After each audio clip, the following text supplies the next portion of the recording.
इस समय हमारे साथ विश्व हिंदू परिषद के अंतर्राष्ट्रीय अध्यक्ष आलोक जी मौजूद है। सर, जो आज बैठक हुई ट्रस्ट की, उसके बाद कई फैसले सामने आए हैं और उसमें महत्वपूर्ण यह है कि चंपत राय जी और अनिल मिश्रा का इस्तीफ़ा मंजूर कर लिया गया है। अब आगे आप क्या इन तमाम चीज़ों को लेकर देख रहे हैं? ऐसे कुछ लोगों को आशंका थी कि अगर चंपत जी पद पर बने रहेंगे या अनिल मिश्रा ट्रस्ट में रहेंगे तो वो गवाहों को प्रभावित कर लेंगे क्या, या सबूतों से छेड़छाड़ हो सकती है। जब इस तरह की आशंकाएं आईं तो इन दोनों ने स्वयं होकर के अपना त्यागपत्र दिया। ट्रस्टियों ने उनकी भावना का आदर करते हुए इस त्यागपत्र को स्वीकार कर लिया है। और जो ट्रस्टी हैं कृष्ण मोहन जी, उनको अंतरिम रूप से महासचिव का कार्यभार संभालने के लिए नियुक्त किया है।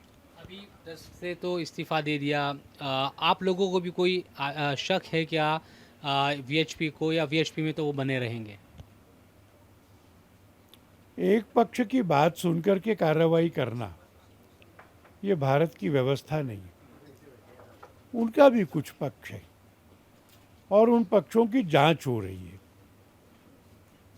बहुत सारे लोग तो असंभव आरोप लगा रहे हैं, 20,000 करोड़ रुपए। तो किसी ने व्हाट्सएप पर या ट्वीट पर या भाषण में आरोप लगाया और इसलिए हम चंपत जी को अपने यहाँ से हटा दें, ये हास्यास्पद है। इसलिए चंपत जी के बारे में विश्व हिंदू परिषद के दायित्व पर अभी कोई संशय और चर्चा नहीं है।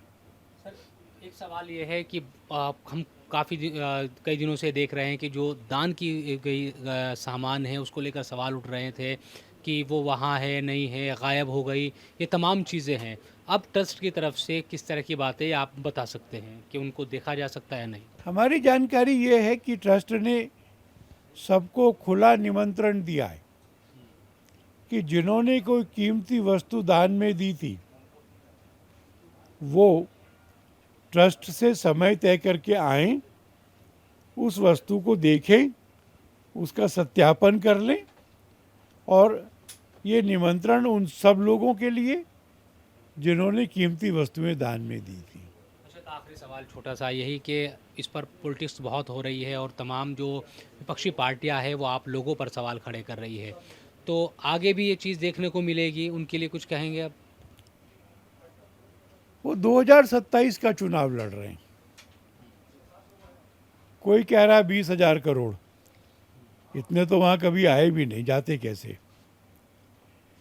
कोई कह रहा है कि हम सियाराम धाम बना देंगे। तो भाई तुम पहले भी तो मुख्यमंत्री थे 5 साल तक, अयोध्या में झांका भी नहीं।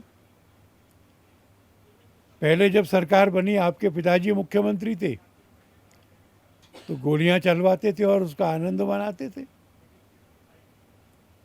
राजनीति से प्रेरित आरोपों को इससे अलग करना चाहिए। हिंदुत्व को अपमानित करने के आरोपों से इस मामले में सावधानी बरती जानी चाहिए। धर्म और आस्था को डिगाने का प्रयत्न करना समाज स्वीकार नहीं करेगा। बहुत बहुत धन्यवाद सर बात करने के लिए। कैमरा पर्सन संजीव राणा के साथ इंडिया टीवी के लिए दिल्ली से मैं शोएब रजा।